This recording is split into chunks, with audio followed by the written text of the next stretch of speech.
Привет, it's Shoddy, and welcome to another car review. This is part 5 of, I don't know how many car reviews I'm gonna have, but this is just the number 5 one. This is number 5. And today, I will be reviewing the Overflod Entity XF. Now, I'm already in the car. This is just because it's night, this is, nighttime in Los Santos, and it just looks amazing at night. So, I wanted to have these high beams on for you. First thing I want to say, the Entity is probably the only supercar that looks the best in Chrome, in my opinion. This is a Chrome Entity. How I got this is very simple if you have no idea.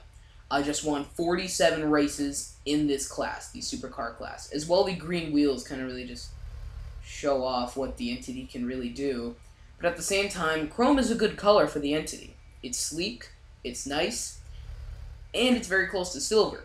Now, I've waited a long time to get Chrome for the Entity, and I've, just recently got it. So, if you want to get Chrome, and if you want the Entity to look this good, then complete those 47 races if you haven't already.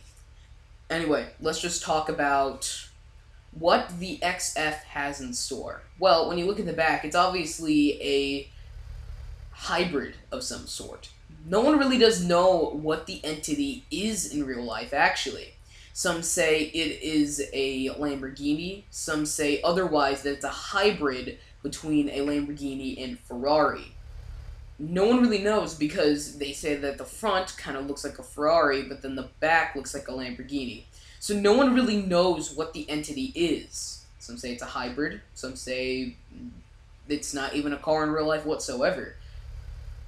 At least from sources that I know. But anyway, let's drive this thing around. It's a supercar class, and it's very nice. It's a very nice car. Especially at night.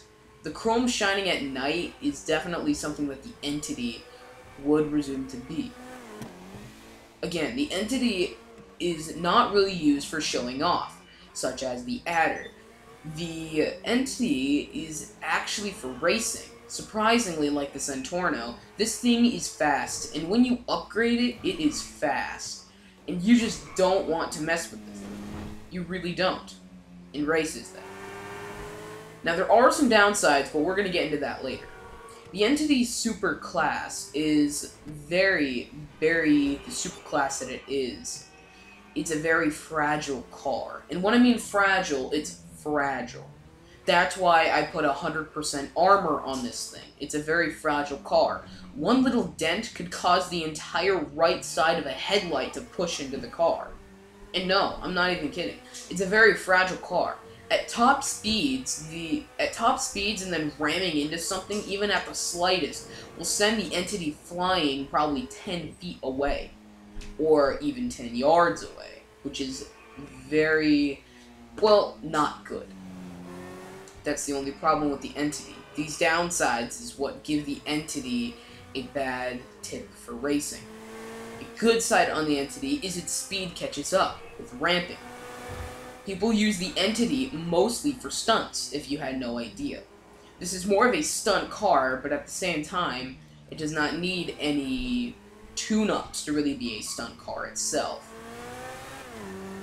The Entity is pretty much a stunt car, but why is it a supercar? Well, at the Entity's speed and when it ramps off, whatever you're ramping off, it's very effective. And since the Entity is so light, it's a light car, the Entity is not a bad car. It's not a bad car, if, that's what you're thinking. I'm not saying it's a bad car. I'm just saying that its fragileness is...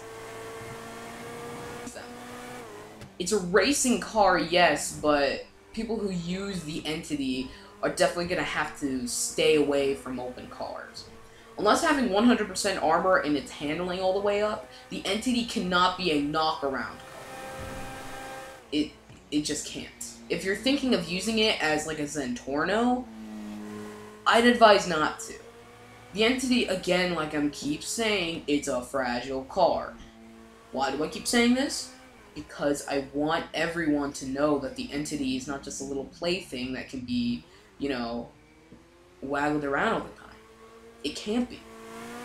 Because if you're racing with this thing, or even stunting can be dangerous with the Entity too. The Entity is a light car, and when it gets flung up into the air from a ramp, especially going at its top speed, will completely damage the car if it doesn't land on its wheels. And I mean damage.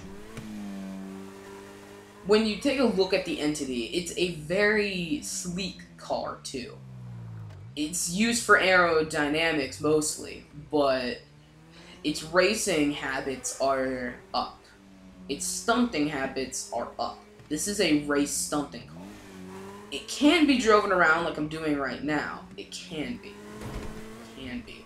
But any little scratch on the Entity can completely damage it in speed, handling, and pretty much anything else.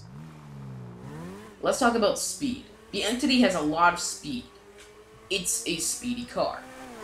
Since it's, well, a hybrid, sometimes people say, of a Ferrari and a Lamborghini in real life. Oh, look, see? I crashed it. The entire headlight went off.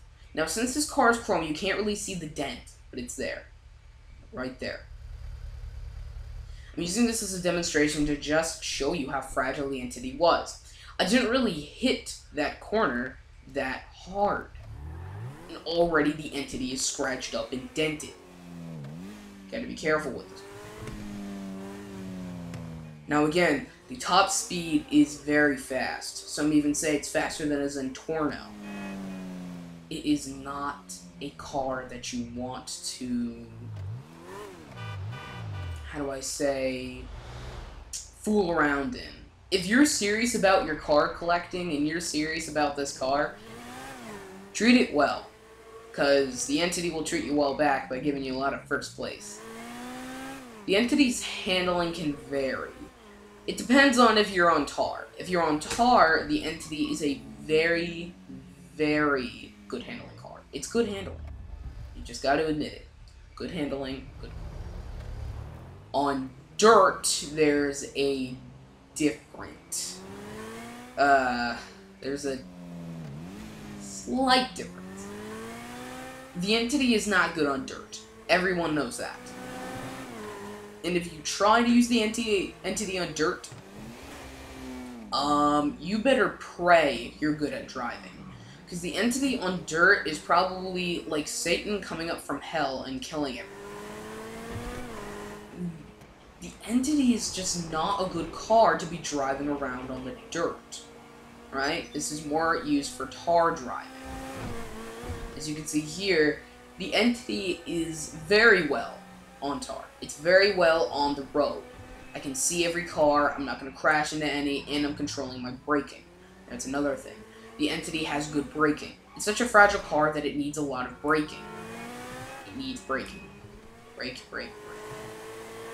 And it has good braking. That's why Rockstar was smart to, you know, make this thing with good braking as well as good speed. Adder. Anyway, in air, the Zentorno is very light. So, this is pretty much saying you need to control this thing in the air. Like, you have a lot of free roam control. The Entity is pretty much like a piece of paper. You need to control it fast, and you need to control it good. The price of the Entity. The Entity's price has varied, actually, going from $600,000 to $770,000. Rockstar always changes the price of this car, so I can't give you an exact price. I'm just going to say $600,000 to $700,000. There you go. But trust me, this is a great car to buy, and if you put the right colors on it, it's definitely a car that people want to spot. As well, many of my friends of mine have actually picked up some hookers in this car. I don't pick up hookers myself because I think that's weird, but apparently if you're a hooker finder, they like this car. What a car! Good for you! If you just heard that guy, what a car. Anyway, though, that was GTA 5 Car Reviews Part 5, reviewing the Entity. If you like this video, how about you like it? That's basically it. You know, if you like the video, like it too. Comment on what car I should review next, and what do you think about the Entity? Is it good? Is it bad? What do you think? I want to hear it. And how about you subscribe for more videos just like this and more upcoming. I'm gonna pull over now and just